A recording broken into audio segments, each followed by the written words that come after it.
부활하신 주님께서 나타나신 것은 사도들의 부활의 증언, 곧 사도들이 부활의 증인들이 되게 하려 하신 것과 또 사도들에게 성령을 주셔서 호흡으로 그들에게 영을 주셔서 이제 사도들이 말씀을 전하는 권위를 갖게 하신 것, 그리고 오늘 이제 시몬 베드로의 그러한 말씀을 통하여서는 이 소명을 주시는 그런 말씀을 볼 수가 있습니다.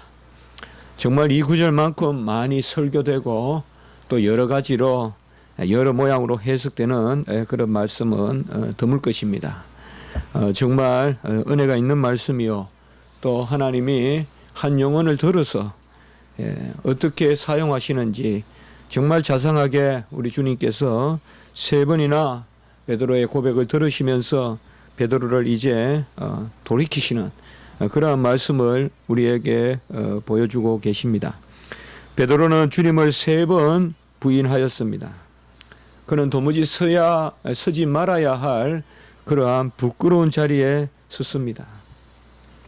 우리가 간혹 옛날을 회상할 때 보면 그렇게 나에게도 좋은 시절이 있었던가 싶을 때도 있고, 또 내가 어떨 때는 참 그런 일을 어떻게 내가 감당했을까, 참 어떻게 그런 어려운 일을 내가 이겨냈을까, 또 그런 시험을 내가 잘 견뎠을까, 또 내가 어떻게 노력해서 잘 성취했을까 하는 이런 부분의 일들도 있지만, 간혹 살다 보면 내가 어떻게 그러한 참 비천하고 천박한 일을 했던가, 참 그런 기억들이 누구라도 없잖아 있을 것입니다.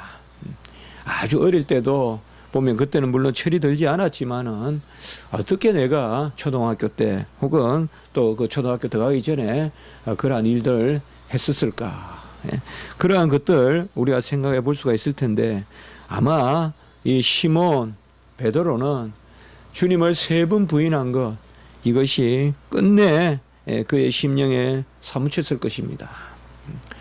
정말 우리가 한 인생을 살아갈 때 자기의 생업을 버려두고 주님을 쫓는다 하면서 나선 거 아닙니까? 그저 여가 선영하는 게 아니잖아요. 그저 즐기는 어떤 그러한 취미생활을 한 것이 아니잖아요. 자기 인생을 바치고 주를 쫓았잖아요. 예수님을 쫓은 것이잖아요. 그것도 자기의 구원에 관한 일로 예수님을 쫓은 것인데, 그 예수를 3번 부인했으니 얼마나 마음속에 사무칠 것입니까? 우리도 살면서 이럴 때가 있을지 모릅니다. 그러나 준비하지 않으면 우리도 부인할 수밖에 없을 것입니다. 누구를 탓하기보다도 내 자신이 준비되어 있는지 항상 우리가 마음속으로 준비해야 됩니다. 아니면 이리 슬쩍 저리 슬쩍 다 지나가고 그때마다 주님 부인하고 살다 보면 나중에 보면 정말 부끄러움만 남는 이러한 것이 바로 우리 인생이 아닌가. 뭘 많이 잘 살기보다는 주님을 인정하고 주님을 부인하지 아니하고, 정말 이와 손이 있는데, 이익과 손해가 있는데 주님을 인정하고 주님을 고백하면서 손해를 보느냐, 이 일이 말은 쉽지만은 참 쉽지 않은 것입니다. 밥 한 그릇만 놓고도 주님을 부인하기 쉽고 그런 것입니다. 그런데 이 베드로는 주님을 가장 결정적인, 주님이 심판을 받고 재판을 받고 있는 그 자리에서 그런 여종에게 3번이나 부인하는 그러한 것을 볼 수가 있습니다. 고백이 무엇일까요? 오늘은 전체적으로 고백에 대한 그러한 말씀입니다. 고백이라는 것은 바로 우리의 심령의 감동을 넘어설 수 없습니다. 우리의 심령에 감동이 없는데 고백을 한다? 그건 고백이 아닙니다. 그거는 거칠고 그것은 겉모양에 불과합니다. 습관적인 고백, 그것도 고백이 아닙니다. 나는 어떻다 하지만은 살다 보면 많이 보입니다. 어쨌든 절대 손해보는 자리에 서지 않고 그런 것이 인생입니다. 그건 고백이 아닌 것이죠. 내가 주를 사랑한다, 악을 골짜기라도 간다. 다 우리가 고백하고 안수도 받고 하지만은 고백이라는 것은 바로 심령의 감화가 있어야 되고, 심령의 감화는 진리를 인식해야 돼요. 진리를 모르는데 감동이 있을 수 없고, 감동이 없는데 고백이 있을 수 없습니다. 그래서 진리에 대한 심령의 감화가 있어야 됩니다. 로마서 10장 10절에 보면 사람이 마음으로 믿어 의에 이르고 입으로 시인하여 구원에 이르느니라. 이 마음으로 믿어 의에 이른다. 이 말은 의라는 게 뭐예요? 진리잖아요. 마음으로 믿는다는 게 뭐예요? 감화잖아요. 그러니까 진리에 감화가 있고 그것을 입으로 시인하여 구원에 이른다. 그것을 고백한다라고 우리가 말씀을 볼 수가 있습니다. 그러므로 역으로 달리 표현하면 진리에 대한 심령의 감화가 있으면 그게 고백의 삶이 되는 것입니다. 굳이 입술을 안 돌리더라도 심령의 감화가 있으면, 그래서 무엇보다도 주를 알기에 힘쓰고 주를 배우기에 힘쓰는 것, 그것이 바로 고백에 이르는 그러한 삶인 것입니다. 주님이 먼저 사랑하시고 그리고 베드로를 그물을 버려두고 따르게 하신 것은 바로 하나님 자신입니다. 베드로가 주는 그리스도시요 살아계신 하나님의 아들이라고 가이사 빌립보에서 고백했을 때도 사실 베드로의 고백이 아니라 이를 내게 알게 한 것은 혈육이 아니요 하늘에 계신 내 아버지다라고 이렇게 마태복음 16장 17절에 말씀하고 있습니다. 우리는 베드로의 고백이다 많이 이야기하지만은 사실상 엄밀히 말하면 하나님이 주신 감동, 감화지 무슨 베드로의 입술에서 이러한 귀한 고백의 말이 툭 튀어나오고 그게 아닌 것이죠. 그는 여전히 주님이 순한 그 고백을 한 후에 주님께서 고난당하실 것을 말씀하시니까 그리 마옵소서 바로 이어지는 말씀이잖아요. 그것은 베드로의 심령이 온전했다기보다 하나님이 베드로에게 그 진리를 깨닫게 해서, 같이 합니다. 이를 알게 하신 것은 혈육이 아니요 하늘에 계신 내 아버지시다. 이게 우리가 고백하는 것이에요. 저도 신학교 교수하지만은 사실상 날마다 그냥 기도하며 그렇습니다. 그냥 백지장 같아요. 그 A4 용지, 프린터 용지에 쭉 널려있는 백지장 같아요. 전혀 내 심령에 부피가 없고 내 지식에 폭이 없고 깊이가 없는 것 같아요. 아무것도 아는 게 없어요. 오늘 읽어도 전혀 새로운 페이지고 뭐 조금 요령은 늘었을지 몰라도. 그래서 참 믿음의 일꾼들이 옛날에 그 교부들이 또 청교도 신학자들이 칼빈이 루터가 얼마나 깊은 그러한 성찰을 했는가, 영적인 그러한 심오한 사상을 가졌는가, 이런 것을 깨닫게 되는데요. 그러면서도 세상에 무슨 공부하듯이 박사하듯이 그렇게 허탈하지만 않은 것은 하나님이 진리를 주지 아니하시면 누구라도, 제가 아니라 칼빈이라도 하나님이 깨닫게 하셨으니까.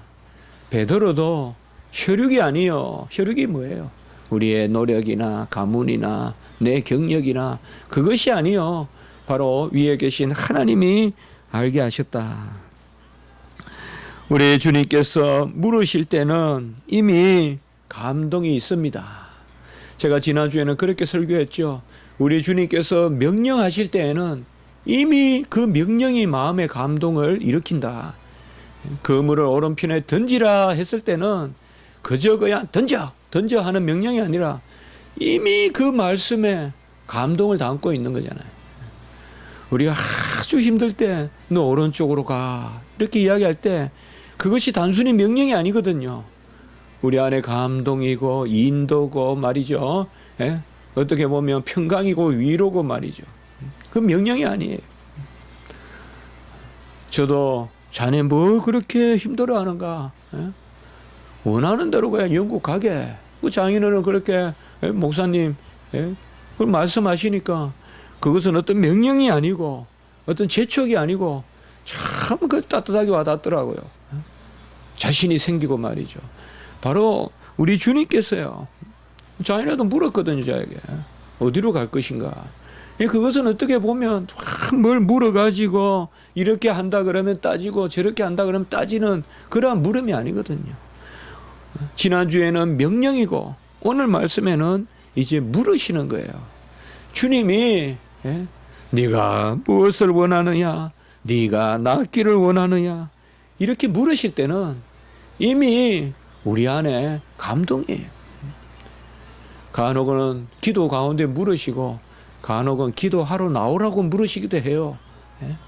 기도하라고 시키는 거예요. 그 질문을 던지는 거예요. 그래서 그 질문에 대한 답을 기도 가운데 얻도록 하는 거예요. 오늘도 3번 물으시는데 따지려고 3번이나 물으시는 게 아니라 이 3번의 물음 가운데 인도가 있고 평강이 있고 위로가 있다 이 말이에요. 누가 이 말씀을 그렇게 딱딱하게 말해요. 3번 재촉하는 그 말씀으로 듣겠어요. 이것이 바로 주님이 하시는 일입니다. 주님은 오른편에 던져라. 네가 이제 거물을 버려두고 나를 따르라. 이렇게 명령하실 때도 위로가 있고 감화가 있고, 그리고 물으실 때도 감동과 감화가 있는 것입니다.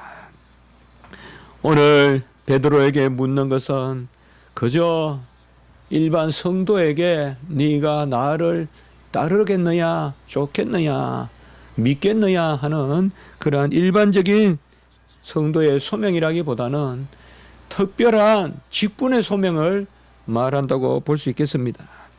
그래서 오늘은 특별히 이제 제가 처음에도 말씀드렸지만은 바로 부활하신 주님께서 나타나셔서 직분을 주시는, 소명을 주시는 그 말씀을 우리에게 보여주고 계시는 것입니다. 주의 자녀로서 살아도 우리가 사랑이 있어야 되지만은 특별히 주의 일을 하는 사람들은 그 너머의 심장을 가지고 그 너머의 마음을 가져야 됩니다. 주의 일을 한다고 하면서 온갖 밴댕이 쏙같이 말이죠. 세상 사람보다 더 좁은 속을 가지고 그걸 주님의 마음이라고 내세우고 목회할 수 있겠냐 이 말이죠. 오직 주님의 심장을 가져야 주님의 일을 한다 이 말이죠. 오늘날 목회자들이 그렇게 마음이 넓게 안 엮여지는 게 왜일까요? 왜 그럴까요? 더 따지고 더 옆에 가기 힘들고 한마디 말만 해도 오해하고 좀 받아주고 넓은 달라사 바로 디베라 바다같이 쭉 이 물도 받고 저 물도 받아야 이스라엘의 젖줄이 되는데 그것도 아무것도 받지 못하면서 무슨 주의 일을 한다고 말이죠. 자기 하나도 못 감수해서 성도들보다 맨날 시험에 들어있는 게 목사님이고 이렇게 해서 어떻게 주의 일을 하겠냐. 오늘은 특별히 바로 우리 주님께서 베드로에게 목회적 사명을 주는 것입니다. 로마 캐톨릭은 이것을 아주 교황을 세우는 그러한 일로 자꾸 여기지만은 우리는 그렇게 볼 바가 아니라 바로 성경의 진리는 주님의 소명을 주는 것으로 우리가 여기는 것입니다. 빌립보서 1장 8절에 보면 내가 예수 그리스도의 심장으로 너희 무리를 얼마나 사모하는지 하나님이 내 증인이니라 라고 이렇게 말씀하고 있습니다. 이게 주의 종의 모습이다 이 말이에요. 내가 예수 그리스도의 심장으로 너희를 얼마나 사모하는지. 예수 그리스도의 그 심장, 꼬르, 하트, 그것을 가지고 얼마나 너희들을 사모하는지. 까르디아, 그것을 가지고 얼마나 너희들을 사모하는지 그것을 말씀하고 있습니다. 우리도 주의 심장을 가져야 되고 특별히 주의 일을 맡은 사람들은 주의 심장을 가져야 돼요. 주의 심장을 가져야 돼요. 한 대 맞으면 2대 때리려고 해서 어떻게 주의 종이 되겠냐 이 말이죠. 한 대 맞으면 그저 예수, 또 한 대 또 때리면 천당. 그게 바로 우리나라의 복음의 역사 아니냐 이 말이죠. 그게 바로 우리나라의 그러한 역사가 아니냐. 지금 이런 모습이 있느냐 이 말이죠. 저도 회개하는 마음으로 말씀을 전하지만은 이 설교를 쓰면서도 정말 그런 생각을 해보는 것이죠. 고린도후서 5장 14절에 보면 그리스도의 사랑이 우리를 강건하시는도다 이렇게 말하고 있습니다.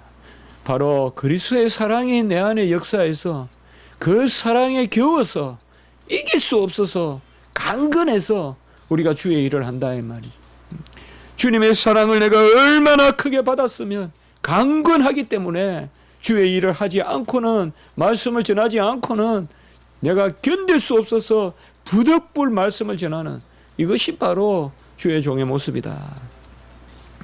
오늘은 바로 이러한 심장을, 주님의 심장을, 베드로의 마음을 감화해서 그가 복음을 전하지 않고는 이제 살 수가 없는, 견딜 수가 없는, 참 이게 어떠한 지경인지 우리는 알 수가 없지만은, 그러나 베드로는 우리보다 나은 게 뭐가 있습니까? 우리도 주님이 우리의 마음을 강건하시면, 같이 합시다. 주님의 사랑이 우리를 강건하심으로, 우리를 강하게 건하신다 이 말이에요. 강건하심으로 우리가 복음을 전하지 않고는 견딜 수 없는, 이 정도 돼야 감옥에 갇혔어도 찬송하고, 이 정도 돼야 죽음을 앞두고도 그 사람을 향하여 복음을 전하고, 토마스 선교사님 같이 이제 목이 베이는 직전에서도 성경을 내밀면서 말이 통하지 않지만은 복음을 전하는, 그게 우리나라의 성경 전례의 그러한 역사가 아니냐 이 말이죠. 바로 오늘은 세 번을 통하여서 이러한 강건하는 주님의 사랑을 깨닫게 해주시는, 이게 바로 오늘 말씀인 것입니다. 주님은 세 번 물으십니다. 내가 이 사람들보다 더 나를 사랑하느냐? 첫 번째 이렇게 묻습니다. 여기에 이 사람들은 바로 제자들을 의미하겠죠. 여기에 있는 나머지 제자들보다 나를 더 사랑하느냐라고 우리 주님께서 물으십니다. 우리는 제자들을 사랑해야 되지만은 이것은 제자들을 사랑하지 말라는 것이 아닙니다. 먼저 주님을 사랑해야 제자를 사랑할 수 있다는 것입니다. 우리 성도님들은, 또한 특별히 우리 주의 일꾼들은 먼저 주님을 사랑하는 가운데서 우리 성도들을 사랑하고 서로를 사랑하는, 그것이 순서라는 것입니다. 그래서 이 사람들보다 나를 더 사랑하느냐라고 이렇게 물으시는 것입니다. 나를이라고 이렇게 말했습니다.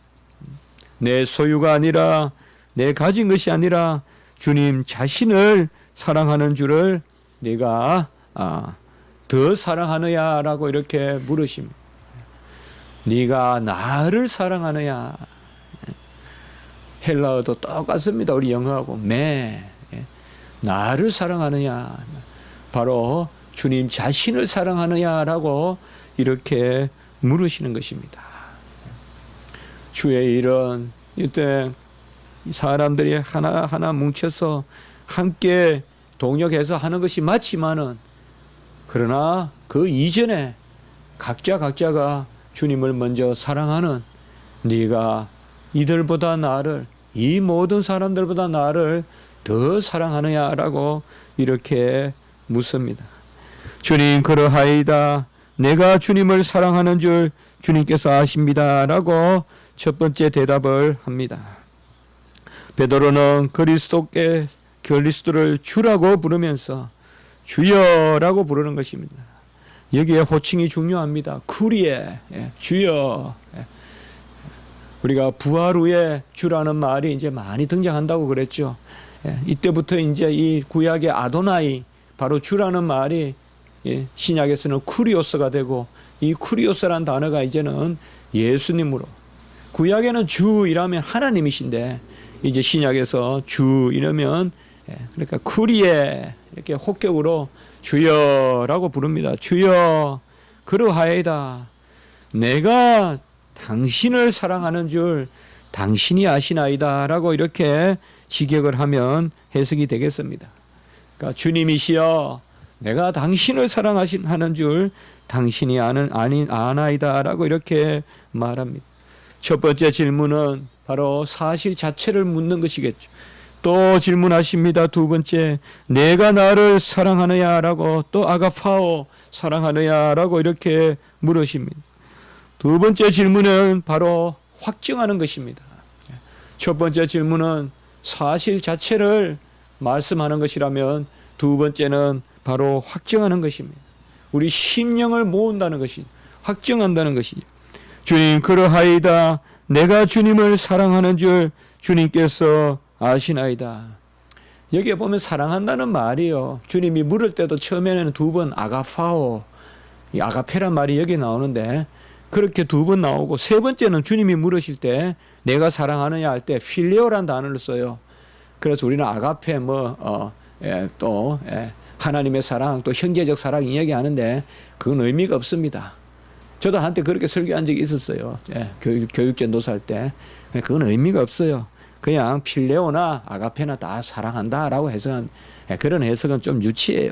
너무 억지 춘향적인 해석이고, 두 번은 아가파오라고 묻고 세 번째 주님이 물을 때는 필레오라고 또 물어요. 그래서 이 사랑한다는 말을 같이 그냥 다 묶어서 쓰는 거예요. 아가파오, 필레오 다 사랑한다는 말이에요. 그래서 그 말을 가지고 너무 우리가 그렇게 생각해 볼 필요는 없어요. 세 번째 또 묻습니다. 내가 나를 사랑하느냐. 이때는 이제 필레오를 쓴단 말이에요. 우리가 좀 더 형제적 사랑이다라고 하는데, 그렇게 보면 첫 번째, 두 번째는 아가파오를 쓰고 세 번째는 필레오를 쓰면 하나님이 베드로에게 실망을 해서 세 번째는 필레오라고 묻는다. 그런 식으로는 해석할 필요가 없다 이 말이에요. 그런 것은 다 쓸데없는 무리한 해석입니다. 바로 네가 나를 사랑하느냐 세 번째 물을 때, 세 번째는 바로 뭘까요? 이게 바로 고백이다. 첫 번째는 확인하는 것이요, 사실을 묻는 것이요, 두 번째는 그것을 확증하는 것이요, 세 번째는 바로 고백을 묻는 것입니다. 그래서 이 세 번의 고백은 우리가 어거스틴도 그렇게 해석을 했고, 또 초대교회의 많은 교부들이 다 그렇게 해석을 합니다. 이것은 베드로가 세 번 바로 주님을 부인한 것을 다시금 깨닫게 하면서 그를 돌이키는 그러한 우리 주님의 은혜, 그것을 표현한다라고 이렇게 해석하고 있습니다. 세 번째 질문할 때 특별히 근심하여 이르되라는 이 말이 나옵니다. 첫 번째, 두 번째는 없는데 세 번째 근심했다. 이 루페오란 단어가 나오는데 근심했다라는 말이 뭘까요? 저는 이 말을 우리가 좀 주목할 필요가 있다고 생각합니다. 이것은 바로 자기 부인을 뜻합니다. 주가 나를 사랑하시는 줄, 주께서 나를 사랑하시는 줄 주가 아시나이다. 물론 첫 번째, 두 번째도 이미 주님이 안다고 이렇게 주님의 그러한 전능하심을 말씀했어요. 그런데 세 번째는 특별히 근심하여 가로되. 우리가 고백할 때는 이 근심이 있어요. 이거 없다 하면 다 거짓말이에요. 왜요? 고백은 내 생각, 내 계획을 다 내려놓는 것이기 때문에 그렇습니다. 우리가 오늘 기도할 때 내 모든 것을 내려놓으라면 어찌 근심이 없겠어요? 내가 2년, 3년, 4년, 10년, 20년 노력했던 걸 다 내려놓으라. 40년 동안 군정생활 했던 걸 다 내려놓으라.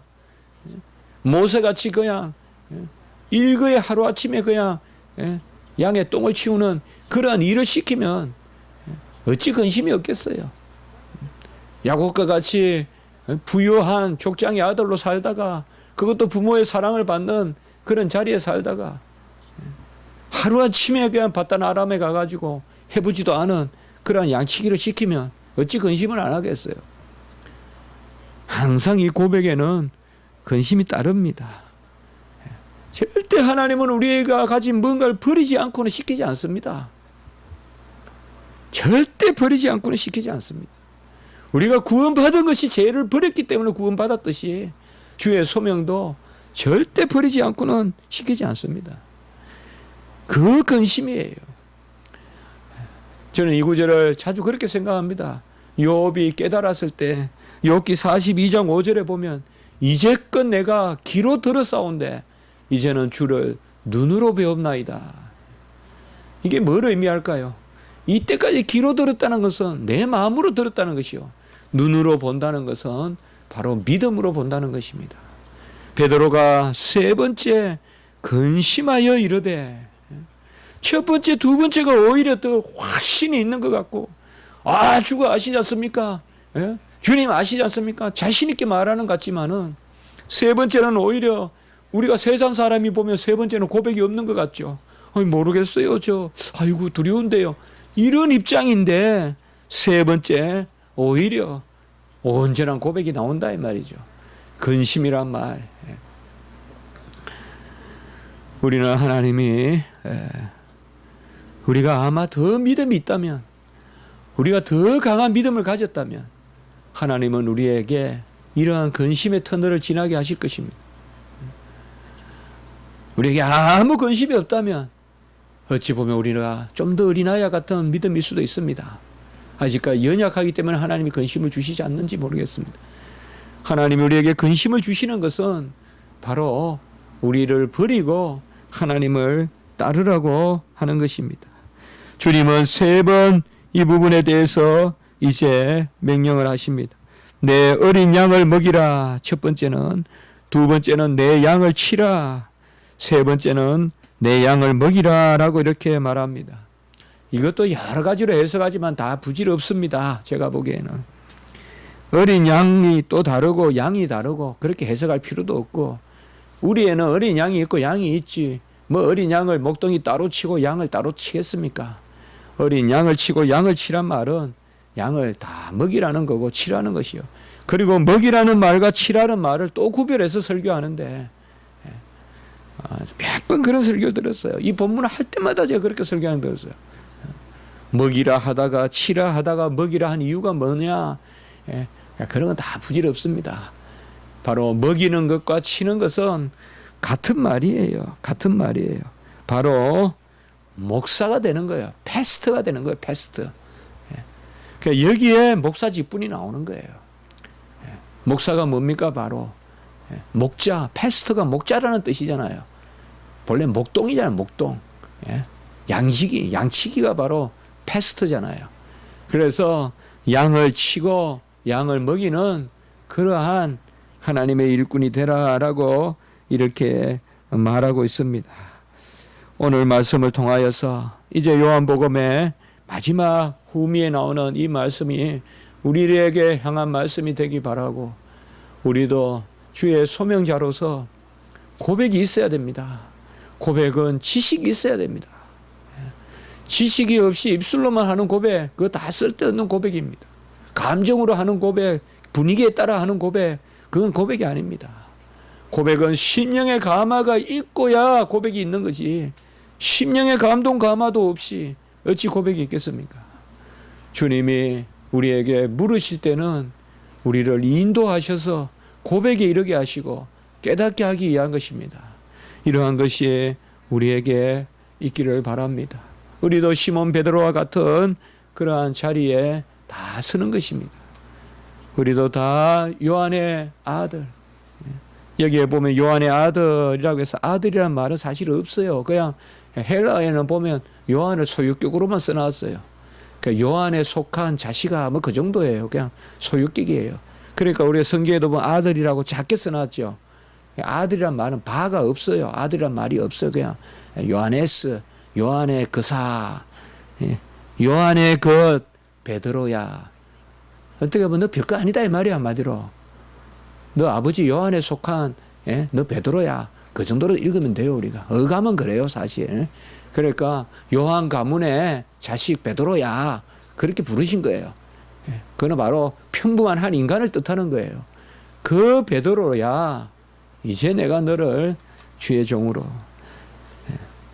오늘 본문을 바로 베드로의 소명, 또 다음 주에 나오는 말씀과 같이 설교하려다가 오늘은 이까지만 우리를 깨닫게 하시는 심령의 감동, 강권하시는 것까지만 전하고, 다음 주에 이제 베드로가 이 소명을 받아서 어떻게 이제 하나님의 띠를 띠고 나가는가, 그것을 살펴보도록 하겠습니다. 한번 기도드리겠습니다. 거룩하고 자비로우신 하나님 아버지, 은혜와 사랑을 진실로 감사합니다. 우리도 베드로와 같이 주님을 부인하는 그런 자리에도 서 있었으나 우리도 주님의 강건하시는 사랑으로 주의 일을 감당할 줄 믿습니다.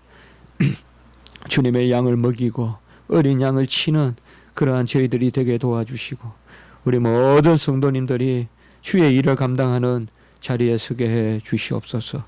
우리 교회를 불쌍히 여겨주시고 오늘 한날 예배 가운데 은혜를 베푸시고 주일학교와 청년부 모든 성도님들 안위하시고 오가는 길을 붙들어 주시고 하나님의 말씀을 사모하게 하시옵소서. 주의 심장을 가지게 하여 주시옵소서. 우리 성도님들 다 지켜주시고 우리 자녀들 우리 부모님들 건강하게 붙들어 주시옵소서. 감사합니다. 우리 구주 예수 그리스도 이름으로 기도드리옵나이다. 아멘.